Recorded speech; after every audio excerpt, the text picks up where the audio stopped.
mulai dari belajar mengenai, kita nggak bisa ya belajar mengenai sejarah Jakarta itu tanpa mengetahui mengenai Museum Sejarah Jakarta ini. Ini berapa besar ya, seberapa luas sebenarnya Museum Fathahillah ini? Jadi Museum Fathahillah ini Museum Sejarah Jakarta.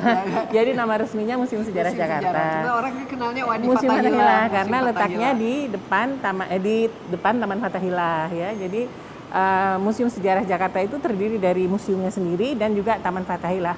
Kalau luas keseluruhannya hampir mencapai 3 hektar. Ya, dan kalau dari segi usia, ini yang paling tua ya Di museumnya? kawasan ini paling tua ini karena ini didirikan tahun 1710.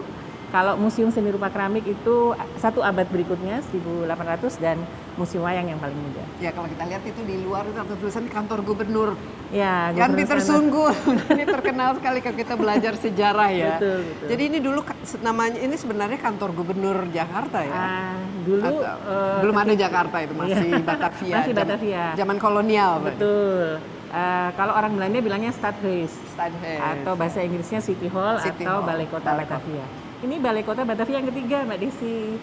Yang pertama, yang kedua sudah tidak ada lagi. Kemudian Belanda membangun Balai Kota yang ketiga di sini karena pada saat itu VOC sedang mencapai puncak kejayaannya. Dia memerlukan sebuah balai kota yang megah.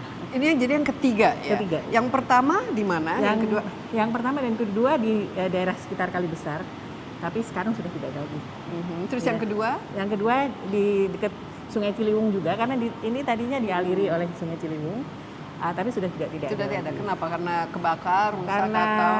faktor alam dan juga memang dianggap kurang representatif lah untuk Batavia yang sudah menjadi kota yang besar. Ya, dan ini kalau kita lihat ini merupakan salah satu tujuan wisata juga bagi warga Jakarta, tapi juga banyak saya lihat ya turis-turis mancanegara juga datang ke sini untuk belajar mengenai sejarah Jakarta, tapi sejarah Indonesia juga. Ya. Nah, Bu Ati, kita ingin mengetahui apa saja yang ada di Museum Sejarah ini dan sejarah momen-momen penting apa yang harus kita pelajari. Mungkin kita bisa mulai Boleh. dari lihat-lihat dulu. Boleh. Yuk.